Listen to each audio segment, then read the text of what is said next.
মশারির মধ্যে broom foam রেখেছিল যে আমাদের ছেলেরা গেলে এইভাবেই দিনের পর দিন, আর ভোট মিটে গেলে সব মিটে গেল। দিদির দেয়া কিছু পয়সা দিয়ে ওই জুয়া খেলে। রাজা ঘোড়ায় গাড়ি চলে যাবে, রাজাকে ভাঙা চলে যাবে, বেলগাছিটা রাজাদের রাজা, আর আমরা হচ্ছে ফকির। আজকের 21 থেকে 26-এর এই সিরিজে চলুন আপনাদেরকে উত্তর কলকাতার কাশীপুর বেলগাছিয়া বিধানসভার মানুষের কথা শোনানোর একটু চেষ্টা করি। একেবারে কলকাতা লাগোয়া উত্তর কলকাতার মধ্যে এই বিধানসভার মানুষ কেমন আছে, যেখানে আরজি করের মতন একটা হসপিটাল আছে, যেই আরজি কর মেডিকেল কলেজ এবং হসপিটালে আমরা দেখেছিলাম যে একটা চিকিৎসক তরুণী তাকে যেভাবে ধর্ষণ করে খুন করা হয়েছিল, তারপরেও এই এলাকার মানুষ আরজি করের ওপর কতটা ভরসা রেখেছে। কয়েকদিন আগে এই আরজি করে লিফটে আটকে এক ব্যক্তির মৃত্যু হয়, তারপরেও কি এই যে আরজি কর মেডিকেল কলেজ এবং হসপিটাল যে বিধানসভার মধ্যে অবস্থিত, সেই বিধানসভা এলাকার মানুষ কি আরজি করে গিয়ে চিকিৎসা করাতে ভরসা পাচ্ছে, নাকি ওই বাকি এলাকায় গজিয়ে ওঠা বিভিন্ন বেসরকারি হসপিটাল বা ছোট ছোট ডাক্তারের যে সমস্ত চেম্বার আছে সেগুলোতেই তাদের ভরসা?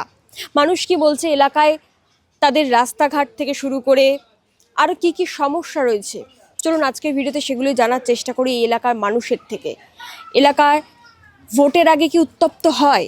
কারণ 2026-এর বিধানসভা নির্বাচন দক্ষিণবঙ্গে 29শে এপ্রিল, আর মাত্র কয়েকটা দিন বাকি রয়েছে। তার আগে এলাকায় কি অবস্থা, এলাকা কতটা ঠান্ডা রয়েছে, এলাকায় সন্ত্রাস, সিন্ডিকেট রাজ, কাটমানি এগুলো কি হয়, নাকি এলাকায় অন্যান্য এলাকার তুলনায় শান্ত? কি বলছে এলাকার মানুষ, চলুন এই ভিডিওতে শোনাই। আপনারা কি চিকিৎসা করতে মানে প্রাথমিকভাবে আরজি করেই যান, নাকি ওই কোনো প্রাইভেট কোনো ডাক্তারের কাছে? আরজি করে মানে চিকিৎসা করতে গেলে এই যে ধরুন আমি সারাদিন এখানে বসে যে টাকাটা ইনকাম করব, আরজি করে লাইন দিয়ে রুগীকে দেখাতে যা সময় লেগে যায়, সে মানে সকালবেলা গিয়ে ওই রাত্রিবেলা ফিরতে হয়। অতএব ওই জন্য আমরা যাই না ওখানে আরজি করে। যাদের খুব অবস্থা খারাপ পড়ে থাকে পা ধরে ওনারা যায়, আমরা যাই না। আপনারা প্রাইভেটে দেখান? প্রাইভেটে দেখিয়ে দিই। টাকা তো লাগে বেশি। টাকা লাগে তো কী করবো, কিছু তো করার নেই। এখানে কি ভোটের দিন এলাকা শান্ত থাকে? হ্যাঁ, মোটামুটি শান্তই থাকে। মোটামুটি ভোটের দিন দোকানপাট খোলা থাকে এলাকায়? হ্যাঁ, চাওলাদের দোকান বাকি সব বন্ধ থাকে। এমনি তো সব এখনই বন্ধ আছে, তো চা সব ভোটের সময় কে খুলবে? লোকজন কোথায় যে খুলবে? আমরা সভ্য ভদ্র এরকম এমএলএ চাই, সভ্য ভদ্র, যেটা মানুষের জন্য কাজ করে। পাড়ায় পাড়ায় এই যে রাস্তায় লোকে হাঁটতে গেলে পড়ে যায়, ভাঙা হোঁচট খায়, রাস্তা ফাস্তা কাকড় ফাকড়, রাস্তা ভালো চাই, নর্দমা ভালো চাই, এই ধরনের। আমি আরজি করে যাব, গিয়ে আমি লাইন দেব, তারপরে অনেকগুলো ওদের ফর্মালিটি আছে।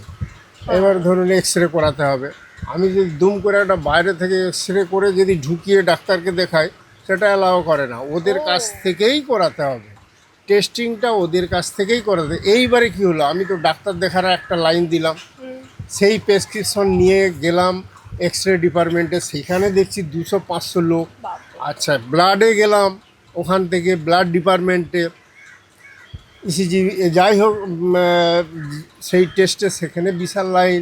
এইসব লাইন দিতে দিতে দিতে সে তো একটা রুগী কখন ট্রিটমেন্ট করবো, আরো বেশি অসুস্থ হয়ে যাবে। অসুস্থ হয়ে যাবে, এরকম এই হচ্ছে ব্যাপার।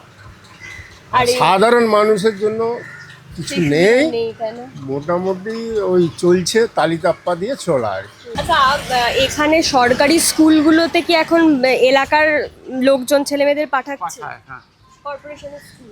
কর্পোরেশন এমনি সরকারি স্কুল আছে, সরকারি স্কুল আছে। আছে তো ওই সামনে অনেক বাচ্চাগুলো, অনেক বাচ্চা আছে। পড়াশোনা হয়? হ্যাঁ, স্কুল পুরনো আছে, অনেক পুরনো স্কুল। এরকম কি আরো অনেক স্কুল আছে, না আপনাদের এখানে একটাই বড় স্কুল? এখানে তো ওই একটা মনোহর আছে, আর একটা ওই আপনার যেখানে আপনারা এখন পাঠান বাচ্চাদের, তো ইংলিশ মিডিয়াম প্রাইভেট প্রচুর স্কুল হয়ে গেছে না এখানে? হয়ে গেছে সব প্রাইভেট। জায়গায়। আর বাবা মারা একটু ইনকাম ভালো করলে তারা বোধহয় আর এখন সরকারি স্কুলে পাঠাতে চায় না, তারা এই প্রাইভেট। সেটা যায় এটাই আছে। আছে ওইটার ওপর নির্ভর, ওজনের ওপর নির্ভর, ক্ষমতা কি তোমার এই দেখুন এই সরকারি স্কুলগুলোতে তো একটা ভালো স্মার্ট ক্লাসরুম থাকে, তাহলে হয়তো প্রাইভেটে কেউ কারোর বাচ্চাকে পাঠাতো যেদিন না। যেদিন ছিল সেদিন চলে গেছে, এখন একটা নতুন দিন। এই দিনটা ভালো না আগের দিন ভালো ছিল? আগের দিন আমরা এখন ছোট ছিলাম, খুব ভালো দিন ছিল, শান্তি পেয়েছি। বাড়ি তৈরির জন্য সরকার থেকে টাকা দেয়নি? না কেন, অ্যাপ্লাই করেছিলেন? না আমাদের করা হয়নি, মানে আমাদের শরিকের বাড়ি তো সব এক একজন এক এক রকমের, ওই জন্যই হয়নি। আচ্ছা,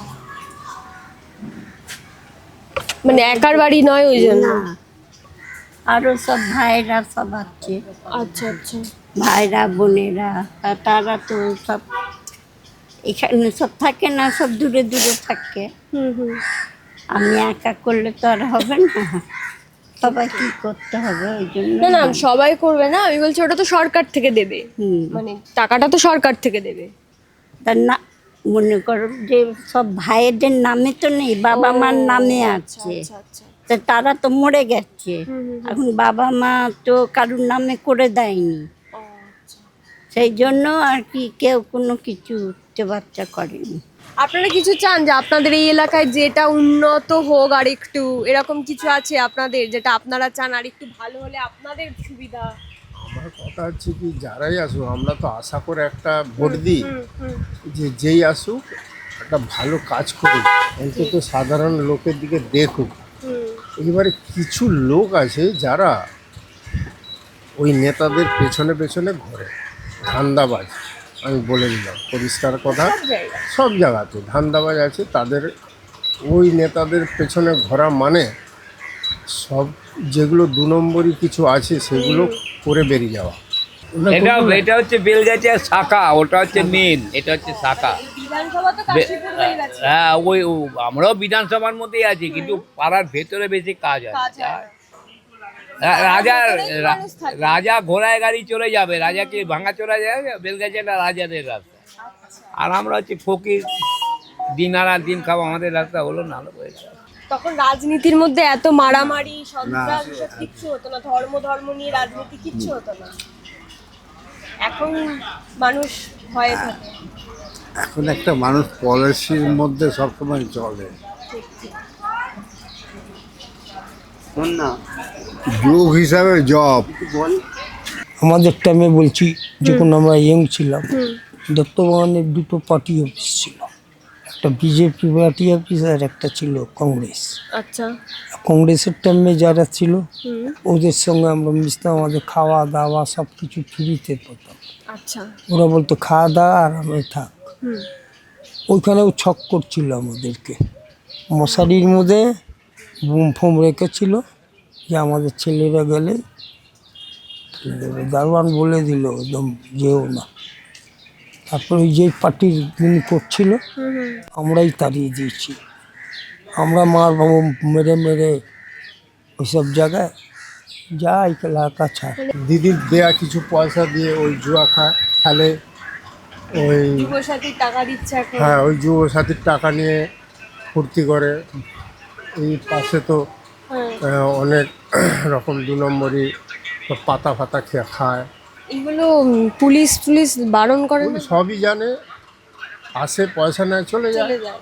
বাহ, এটা তো এলাকার একটা মান সম্মান, মানে ও মান সম্মান বলে কিছু নেই, ওইটা হয়ে গেছে নিয়ে যাবে। তাই না? আপনাদের এলাকার রেপুটেশনটা তো খারাপ হচ্ছে। এই তো রেল প্রোটেক্টর এরিয়া তো, আর এইটা হচ্ছে কর্পোরেশন এরিয়া। হ্যাঁ, তো ওই বাইরের লোক এসেই বেশি এখানে থাকে। বেশিরভাগ ওই সব 2 নম্বরই কাজগুলো করে। তো যারা এমএলএ হয়ে আসছে তারা কি কাজ করছে? করে কম বেশি করে, এত বড় এলাকা তো কম বেশি করে। একটা বিধানসভা এলাকার উন্নয়ন করতে তো 5টা বছর দেওয়া হয় এমএলএদেরকে, তাই না? হ্যাঁ, 5 বছরেও এইগুলো হয় না? না 5 বছর হয় না, এখানে 15 বছর ধরে হয়নি। 15 বছর ধরে হয়নি? 5 বছরের দূরে তো হ্যাঁ ওই হ্যাঁ, রাস্তাটা হচ্ছে, প্রচন্ড খারাপ অবস্থা হচ্ছে বেলগেছিয়া হচ্ছে। বেলগাছিয়াতে হচ্ছে। তা আপনারা সরকারি সুযোগ সুবিধা মানে বার্ধক্য ভাতা এইসব কিছু পান? আমি কিছু পাই না দিদি, কেন? কেন আমি তো কোনো কিছু করাই নিয়ে দেয় আমাদের কাট করবে না জট করে। এরা মানুষের মুখ চিনে চিনে করে। মুখ চিনে করবে? হ্যাঁ, বাবা, এই ব্যাপার। তা আপনি কি সরকারি চাকরি টাকরি কিছু করতেন? করতাম কি, রেলের চাকরি ছিল, ভাই চেয়েছিল, 3টে বাচ্চা ছিল, দিয়ে দিয়েছেন? আমি দিয়ে দিলাম, যা তুই কর, তুই কেন ভুকামো। এইভাবেই দিনের পর দিন, আর ভোট মিটে গেলে সব মিটে গেল। তারপরে আর কেউ দেখে না, তারপরে কোনো জিজ্ঞেসই করবো। আজকের এই কাশীপুর বেলগাছিয়া এলাকা বিভিন্ন জায়গা ঘুরে দেখছিলাম। এখানকার মানুষের প্রধান সমস্যা বিভিন্ন এলাকায় রাস্তায় জল জমা, এবং সেই জল বছরের পর বছর ধরে জমে আসছে, কিন্তু ভোট যায়, এমএলএ নির্বাচিত হয়, এমপি নির্বাচিত হয়, কিন্তু এলাকার মানুষের সেই সমস্যাটা কোথাও গিয়ে আজ অব্দি পূরণ হয়নি। 2021 সালে অতীন ঘোষ এখানকার এমএলএ হিসেবে নির্বাচিত হয়েছিলেন, 56%-এর ওপর ভোট পেয়েছিলেন, এবং 2026-এও তাকেই এখানকার শাসক দলের তরফ থেকে ক্যান্ডিডেট করা হয়েছে। এলাকায় প্রচার করে গেছেন, কিন্তু 5 বছর পর গোটা 5 বছরে এলাকায় তেমনভাবে ঘুরে দেখেন উনি, এলাকায় আসেন উনি। অনেক মানুষ এলাকার তারা অভিযোগ করছেন, এলাকায় পাড়ার রকে রকে নেতাদের আড্ডা চলে, বিভিন্ন বেআইনি কাজ কারবার হয়, পুলিশ প্রশাসন সবটাই জানেন, আসেন ঘুরে দেখেনও, তারপর নাকি ঘুষ নিয়ে চলে যান। এলাকার মানুষ অভিযোগ করছেন এই গোটা এলাকার মানুষ একটু শান্তিপূর্ণ পরিবেশ চান, তাদের পরিবেশটা যাতে একটু ভালো হয় সেটা চান, কারণ তাদের ছেলেমেয়েরা এই এলাকায় বাস করছে, এলাকার রাস্তা দিয়ে যাতায়াত করছে, বিভিন্ন জায়গায় এলাকায় সন্ধ্যের পর লাইট পোস্টে আলো থাকছে না, এবং দিনের পর দিন রাস্তায় একটার বর্ষার পর আর একটা বর্ষা আসে, কিন্তু রাস্তার জল জমার সমস্যা কোথাও গিয়ে পূরণ হয় না। তাই 2024-এর ভোট আসছে, ভোট হয়তো চলেও যাবে, হয়তো আরও একটা এমএলএ তারা পেয়ে যাবেন, কিন্তু সেই এমএলএ আদৌ তাদের হয়ে কাজ করবেন কি করবেন না সেটা তারা জানেন না। শাসক দলের প্রতি এই এলাকার মানুষ বিরক্ত হয়ে আছেন, কারণ এলাকার কর্পোরেশন এখান থেকে কিছুটা দূরে, এলাকার বিধায়ক তিনি শাসক দলের, কাউন্সিলর তিনি শাসক দলের, এমপি তিনিও শাসক দলের, কিন্তু এলাকার মানুষের সমস্যাগুলো কোথাও গিয়ে তারা নজরে রাখছেন না, দেখছেন না। এলাকায় ধর্ম নিয়ে রাজনীতি হয়, মানুষের মুখ দেখে তাদেরকে সরকারি প্রকল্পে সুবিধা দেওয়া হয়, সবার জন্য সমান নীতি কাশীপুর বেলগাছিয়াতে কিন্তু নেই। আদৌ কোনোদিন হবে কিনা আগামী দিনে এই এলাকার মানুষে কিন্তু জানে না। তাই সব মিলিয়ে বলতে হয়, কাশীপুর উত্তর কলকাতার মতো, কাশীপুর বেলগাছিয়া উত্তর কলকাতার মধ্যে অবস্থিত একটা বিধানসভা, যেই বিধানসভা এলাকায় রীতিমতো ধর্ম নিয়ে রাজনীতি চলে, কাটমানি নেওয়া হয়, বেআইনি কাজ কারবার করা হয়, কিন্তু এলাকার প্রশাসন, পুলিশ প্রশাসন হোক কিংবা এলাকার এমএলএ, এমপি, কাউন্সিলর, কর্পোরেশন, পৌরসভার চেয়ারম্যান, তারা এগুলো জেনেও চুপ করে থাকে, মুখে কুলু পেটে থাকে, এলাকার সমস্যাগুলো সমাধানের চেষ্টাই করেন না।